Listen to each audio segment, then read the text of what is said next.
Hai, selamat datang kembali di channel saya Charles Galung. Di video kali ini saya akan membahas tentang tanda dan gejala penyakit gastritis ya teman-teman, atau penyakit MA. Jadi apa itu gastritis? Gastritis adalah penyakit akibat peradangan di dinding lambung. Kondisi ini umumnya ditandai dengan nyeri di bagian ulu hati. Jika dibiarkan, gastritis itu bisa berlangsung bertahun-tahun dan dapat menimbulkan komplikasi yang sangat serius seperti tukak lambung ya teman-teman. Gastritis terbagi menjadi dua, yaitu gastritis akut dan gastritis kronis. Gastritis akut terjadi ketika peradangan di lapisan lambung berlangsung secara tiba-tiba. Kondisi ini menyebabkan nyeri ulu hati atau sakit di bagian hati yang hebat yang bersifat sementara ya teman-teman. Namun jika tidak ditangani, gastritis akut ini bisa berlanjut ke gastritis kronis ya. Jadi seperti itu. Pada gastritis kronis, peradangan di lapisan lambung terjadi secara perlahan dalam waktu lama. Nyeri akibat gastritis kronis biasanya itu lebih ringan dibandingkan dengan gastritis akut, tetapi muncul lebih sering dan terjadi dalam kurun waktu yang lebih lama. Apa saja penyebab gastritis? Dinding lambung tersusun dari jaringan penghasil enzim pencernaan dan asam lambung. Dinding lambung juga menghasilkan lendir atau mukus yang tebal untuk melindungi lapisan lambung dari kerusakan akibat asam lambung. Gastritis itu terjadi ketika dinding lambung mengalami peradangan. Penyebabnya bisa bermacam-macam teman-teman, tergantung pada penyebab gastritis itu sendiri. Berikutnya simak baik-baik penjelasannya. Yang pertama, gastritis akut. Gastritis akut terjadi ketika dinding lambung rusak atau melemah secara tiba-tiba. Akibatnya itu lambung bisa terpapar cairan asam lambung dan mengalami iritasi. Seseorang dapat terserang gastritis akut bila yang pertama itu menggunakan obat-obatan tertentu seperti obat antiinflamasi dan kortikosteroid. Yang kedua, mengkonsumsi minuman yang beralkohol secara berlebihan. Menderita penyakit tertentu seperti reflux empedu, gagal ginjal, infeksi virus atau infeksi bakteri seperti Helicobacter pylori. Yang keempat itu mengalami stres berat. Yang kelima, menderita penyakit autoimun yang menyebabkan sistem kekebalan tubuh itu menyerang dinding lambung. Menelan zat yang bersifat korosif dan dapat merusak dinding lambung seperti racun. Yang keenam itu mengalami efek samping akibat prosedur operasi, menggunakan alat bantu pernapasan, menyalahgunakan nafsa, terutama itu koakin ya. Jadi itu seseorang itu dapat terserang gastritis akut bila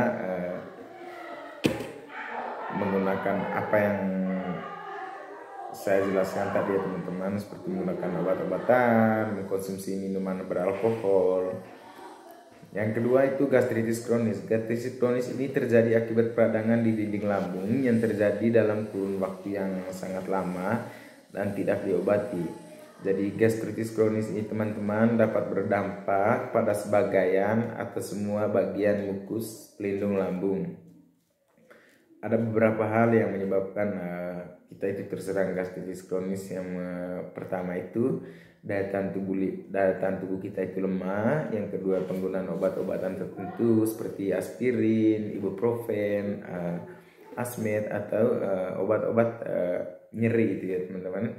Yang ketiga itu penyakit tertentu seperti diabetes atau gagal ginjal. Yang keempat, stres berat yang terjadi terus-menerus sehingga mempengaruhi sistem kekebalan tubuh kita. Jadi stres yang berlebihan itu dapat menyebabkan gastritis kronis. Faktor risiko gastritis. Apa saja faktor resiko gastritis teman-teman? Yang pertama itu kebiasaan merokok. Jadi teman-teman yang kebiasaan merokok, jadi beresiko sekali untuk terkena penyakit gastritis. Yang kedua, pola makanan lemak tinggi atau yang mengandung garam. Yang ketiga, pertumbuhan usia, karena seiring waktu lapisan mukosa lambung akan mengalami penipisan dan melemah ya, itu karena bisa jadi karena usia. Yang ketiga, empat itu konsumsi minuman beralkohol yang lebihan ya. Bagi teman-teman yang sering mengkonsumsi minuman alkohol yang berlebihan itu dapat menyebabkan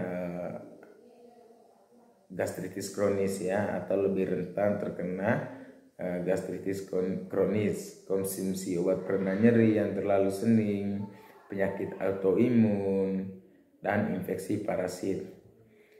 Terus gejala gastritis itu apa saja? Jadi gejala gastritis itu biasanya mengalami gejala berupa nyeri atau terasa panas di bagian ulu hati.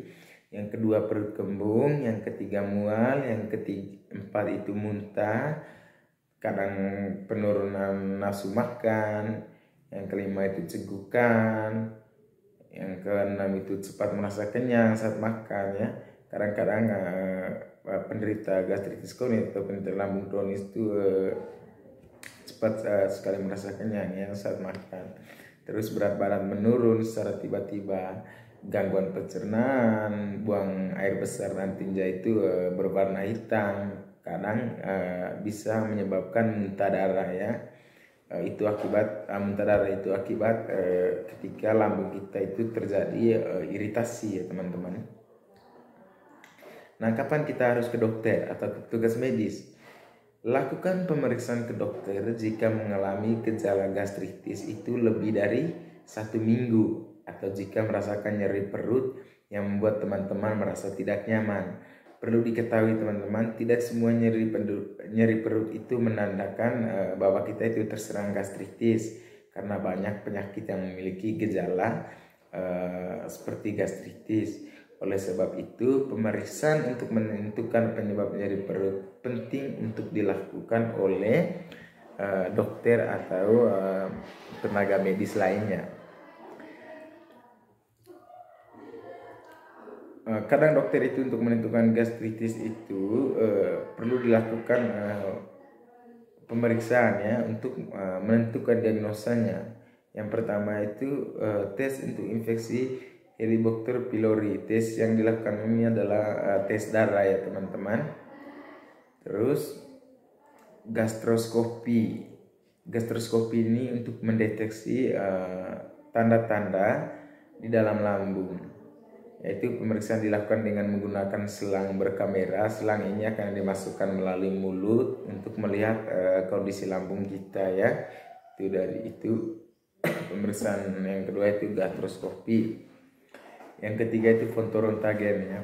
Pemeriksaan ini bertujuan untuk kondisi saluran pencernaan bagian atas saja, agar luka di saluran pencernaan itu terutama lambung dapat terlihat.